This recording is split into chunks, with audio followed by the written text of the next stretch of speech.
Buenas noches, mi nombre es Erika Reyes, soy estudiante de zootecnia y hoy les voy a explicar el artículo de revisión eh, del tema fisiología del aparato digestivo de los rumiantes. Este tema pertenece a la unidad número 1 de morfofisiología. Introducción. El aparato digestivo de las distintas especies es muy semejante en sus formas. La primera es conocida como el estómago y la segunda porción en forma de tubo encargado de la digestión, o sea, el intestino. En los rumiantes, en donde se realiza el mantenimiento de las poblaciones bacterianas que son capaces de atacar la celulosa que se encuentra en el tracto digestivo antes del estómago, que permiten que los productos de la acción bacteriana sean completamente absorbidos por el animal. La capacidad del estómago ejerce la utilidad de alimentarse con forrajes de baja calidad que son inútiles en otras especies, pero sí son aprovechados por los rumiantes. Justificación. El sistema digestivo es el órgano encargado de la transformación de los alimentos en moléculas pequeñas de nutrientes para que puedan ser absorbidos en la sangre y utilizados por las células.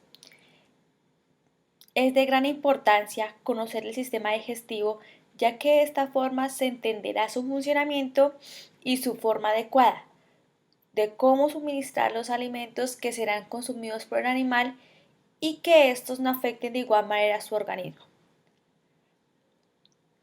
De esta manera entonces decimos que investigando sobre el funcionamiento del sistema digestivo eh, es de vital importancia para la producción animal. Objetivos. Identificar cada una de las partes del aparato digestivo, así como su función, con el fin de comprender el funcionamiento y se practiquen buenas prácticas de alimentación. Identificar los órganos encargados de la transformación de alimentos en moléculas. Entonces iniciamos con la anatomía y fisiología del sistema digestivo. El trayecto que realiza el alimento inicia en la boca, que está conformado por lengua y dientes. La lengua de los rumiantes tiene la particularidad que es larga y cubierta por diferentes papilas que ejercen aspereza y es el principal órgano de aprehensión. La dentadura de los rumiantes carece de caninos e incisivos y son reemplazados por una almohadilla. Es muy significativo conocer la secreción salival. En este proceso existen varios tipos de glándulas, entre ellas tenemos, primero, la glándula parótida, segundo, la glándula morales, B, las glándulas bucales, cuarto, las glándulas palatinas, quinto, las glándulas sublingual, la sexta, la glándula submaxilar, la séptima, la glándula labial y la séptima, la glándula faríngea. Pero también se pueden clasificar en mucígenas, que son las que humedecen el bolo y facilitan la masticación, y las alcalígenas, que mantienen el pH del rumen cerca a 7, o sea, un pH neutro. La saliva además contiene urea, lo que permite mantener el nivel de nitrógeno más o menos constante en el rumen. La abundante secreción de saliva proviene de las glándulas alcalígenas. Cuando el bolo se encuentra degluido, viene su recorrido junto a la saliva a la faringe, que es el conducto a las vías respiratorias y digestivas, y baja por el estómago por el esófago. El estómago está formado por tres capas: la intermedia, la muscular y produce ondas que ayudan al traslado del bolo. Entonces, para empezar, decimos que la digestión de los rumiantes está determinada por la presencia de un sinnúmero de microorganismos que conforman la flora ruminal. Promueven una serie de procesos que degradan los alimentos a través de la fermentación y los convierte en sustancias capaces de ser absorbidas por el rumen o maso e intestino delgado. Generalidades del sistema digestivo. El sistema digestivo de los rumiantes se encuentra formado por 4 compartimentos: rumen, retículo, omaso y abomaso.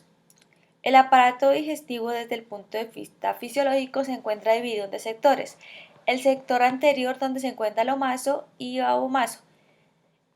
En los compartimentos no hay glándulas ni se segrega muco, y la digestión ocurre a través de enzimas microbianas. Pero la verdadera digestión ocurre en el omaso, que es el estómago aglandular.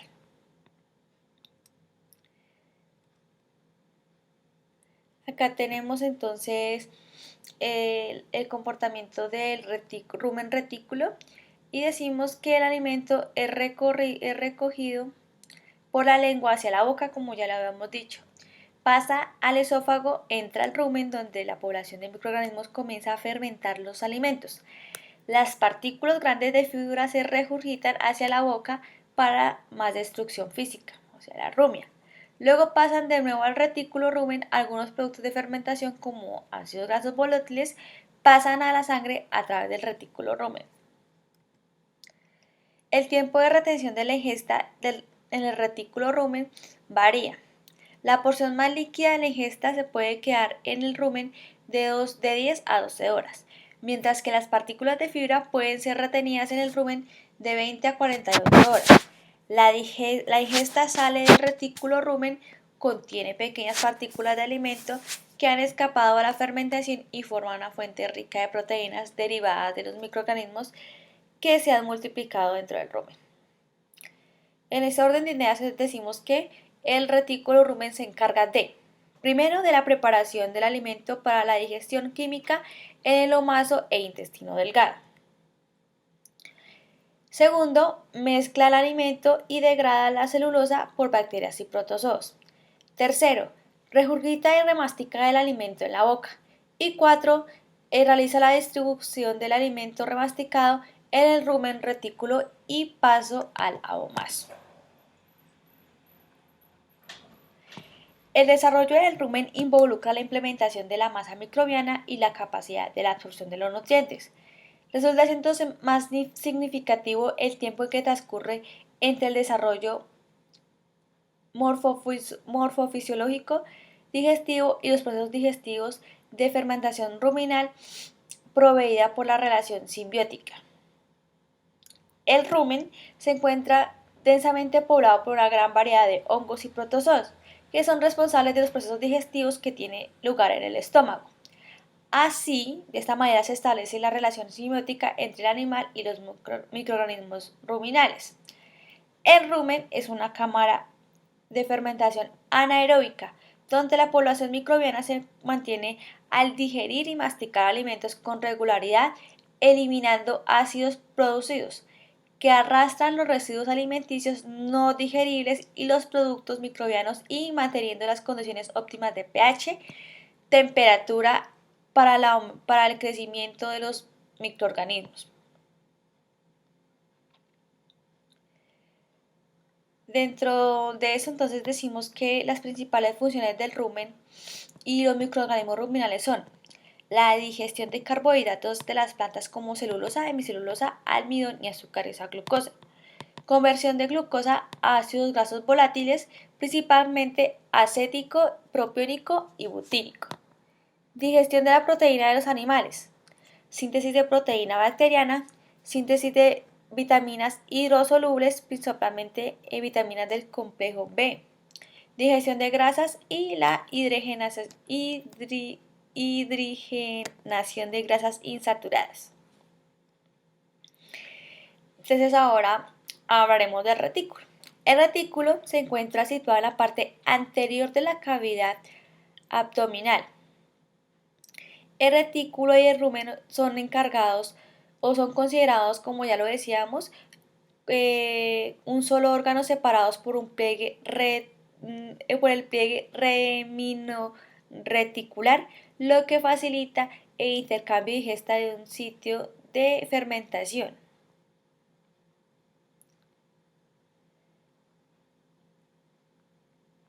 Entonces ahora hablaremos del abomaso. El abomaso es un saco alargado que se encuentra en su mayor parte en el suelo del abdomen. Forma parte de la región glandular del estómago de los rumiantes y es equivalente al estómago de los monogástricos. En esa región ocurre la verdadera digestión ante la presencia del ácido clorhídrico y las enzimas.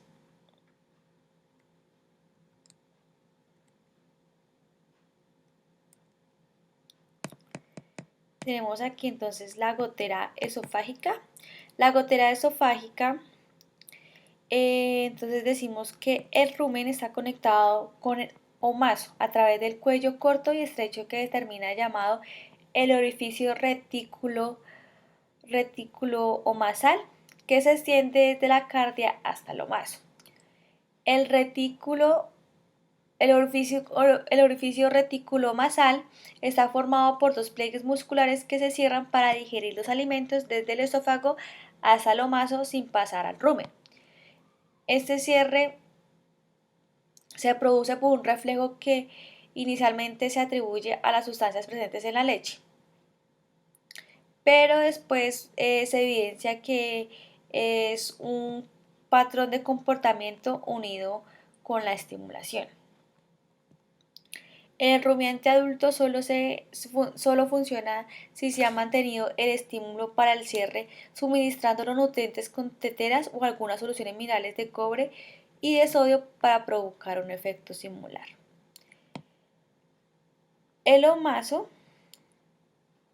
El omaso se encuentra ubicado en la parte derecha de la cavidad abdominal, conectado con el retículo orificio reticulomasal y con el abomaso.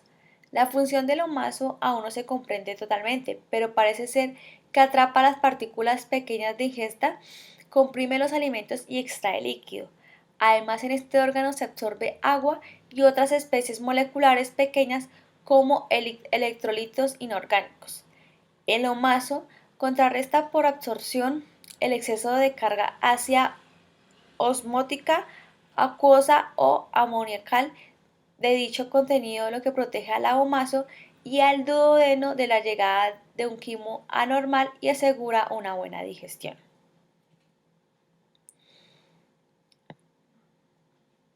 Ya hablamos del abomaso.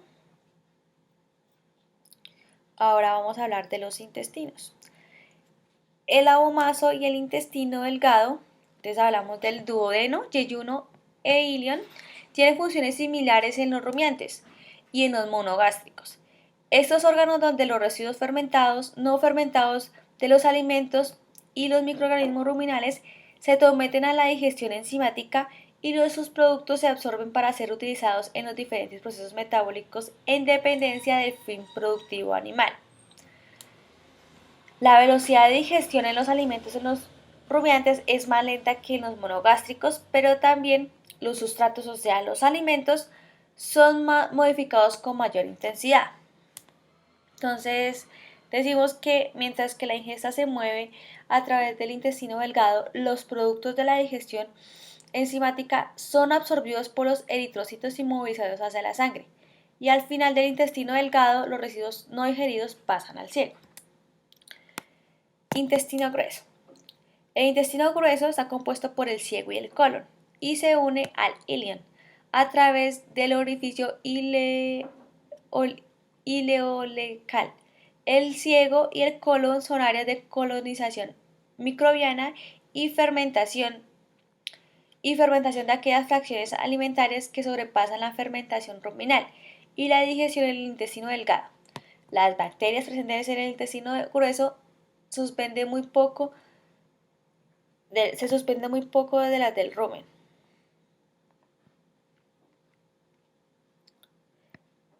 Decimos que aquí es donde llega finalmente los residuos no digeridos que pasan al ciego y después pasan del ciego al colon donde se absorbe el contenido de grasa, de agua que quede. La materia no digerida se forma en deposiciones y pues se eliminan directa después finalmente al recto, que esas serían la materia fecal. Entonces, para reforzar un poco el tema de la gotera esofágica, entonces tenemos acá la digestión en rumiantes lactantes. En el animal lactante, las dos primeras divisiones del estómago, que son el rumen o el retículo, están muy poco desarrolladas y la leche que llega al estómago pasa directamente a través de un tubo, de un tubular tejido. Este tubular tejido se llama la gotera esofágica.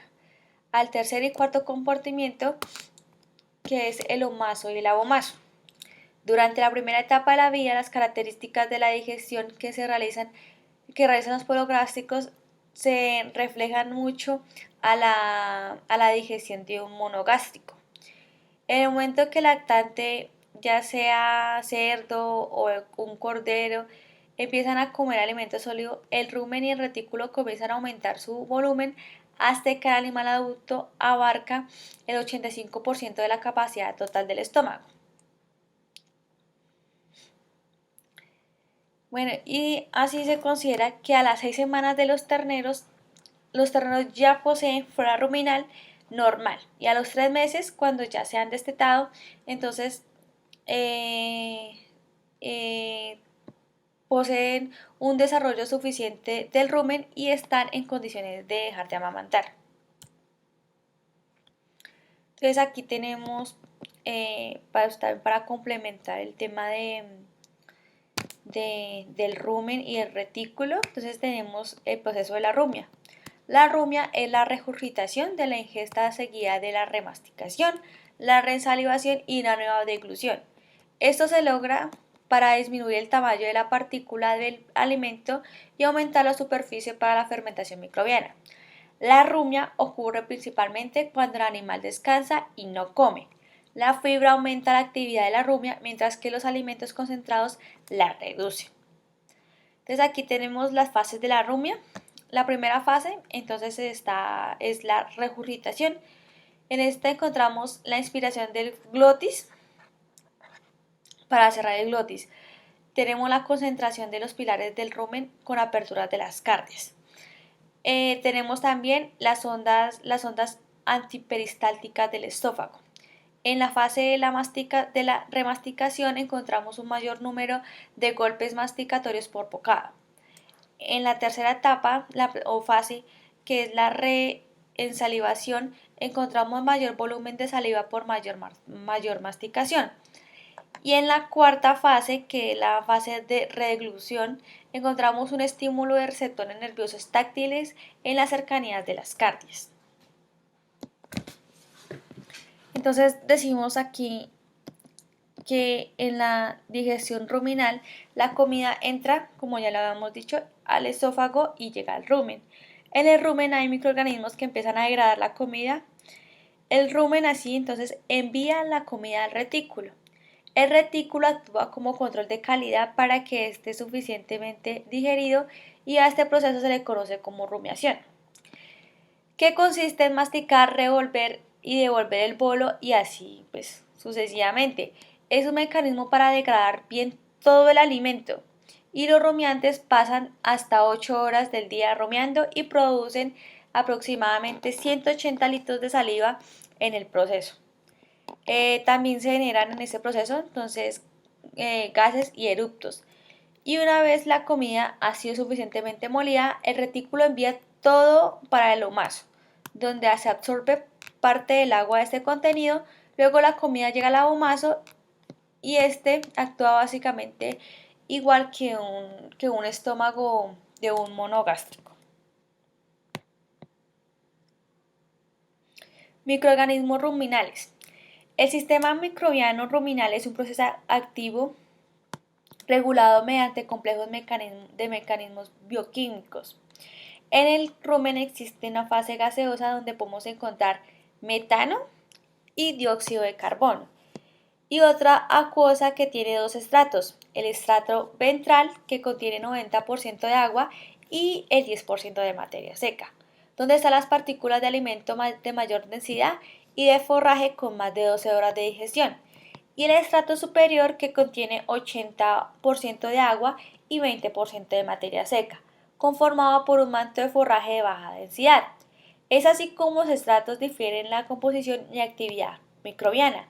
En la fase acuosa los microorganismos son anaeróbicos estrictos con una menor cantidad de anaerobios facultativos.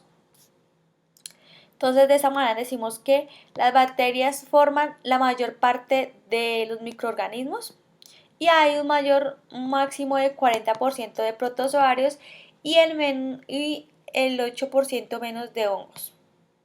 De esta manera, entonces, los podemos clasificar los microorganismos del rumen de la siguiente manera. Tenemos los microorganismos que se adhieren a la pared del rumen, segundo, los que viven libremente dentro del rumen y tercero, los que están adheridos a las partículas del alimento.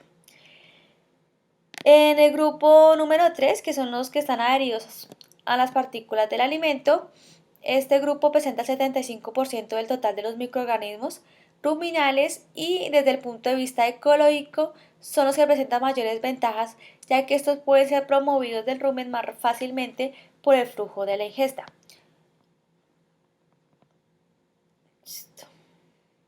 Factores que afectan la población de los microorganismos del rumen. Algunos de los factores que están ligados a la fisiología de diferentes especies. Algunos de esos factores son la máxima velocidad de crecimiento, la afinidad del sustrato, la energía metabólica, la resistencia al pH, ácidos y compuestos tóxicos y la habilidad para adherirse a las partículas de la planta, entre otras. Todo esto depende del hospedero o del animal y de su alimento. Y entre el alimento entonces tenemos composición de la dieta, frecuencia entre las comidas, cantidades ingeridas, aditivos del alimento, forma del cual ha sido presentado el alimento. Y de la naturaleza de las relaciones establecidas entre las diferentes poblaciones como la competencia. Entonces de esta manera decimos que hay principales factores que modifican la población microbiana de microorganismos en el rumen. Estas son, primero, la dieta y la manipulación que se tenga con ella, la cantidad de frecuencia en los microorganismos de los alimentos. Tercero, cambios diurnos y estacionales. Cuarto, procesamiento de la dieta. Quinto, competencia entre protozoos y bacterias. Sexto, especie animal y séptimo, edad. Otras variables que pudieran ser considerados factores que también influyen en el número y representación de especies microbianas encontramos el consumo y su velocidad de selectividad al pasar, la fertilidad del suelo, la situación geográfica, el clima. Todos estos influyen en la cantidad y calidad de nutrimiento que se ofrecerán a los microorganismos del rumen. Importancia de los microorganismos ruminales. En los rumiantes, la presencia de bacterias, protozoarios y hongos les permite cubrir el 100% de sus requerimientos energéticos a partir de carbohidratos estructurales como celulosa y hemicelulosa, que permiten utilizar fuentes de nitrógeno no proteico como la urea y el amoníaco para cubrir una parte de sus necesidades de proteína y además lo hace independiente de una suplementación de vitaminas hidrosolubles para cubrir sus requerimientos. Es así como los microorganismos ruminales, cada 15 kilogramos de materia seca consumidos por el animal, 10 kilogramos son degradados y fermentados, por lo que pueden ser aprovechados. De esta manera, entonces, finalmente tenemos la conclusión del artículo de revisión. Entonces tenemos que en el sistema digestivo los animales rumiantes se puede diferenciar al de los animales monogástricos, porque se presentan un estómago dividido en 4 partes: rumen, retículo, omaso y abomaso. El rumen constituye una cámara de fermentación donde suceden disímiles procesos de degradación y síntesis microbiana de nuevos agregados, lo que le permite a los rumiantes el aprovechamiento de los alimentos. Los microorganismos como bacterias, hongos y protozoos que habitan a nivel ruminal juegan un importante papel en la fisiología digestiva de los rumiantes, basándose en la subsistencia de esa especie animal en la acción sobre los alimentos. Además a esto, constituyen una mayor fuente de proteína utilizada por el animal para su mantenimiento y otros procesos fisiológicos, aportando esos aminoácidos esenciales y de alto valor. Y tenemos, ahora sí por último, la bibliografía utilizada para la investigación y el posterior desarrollo del artículo de revisión. Muchas gracias.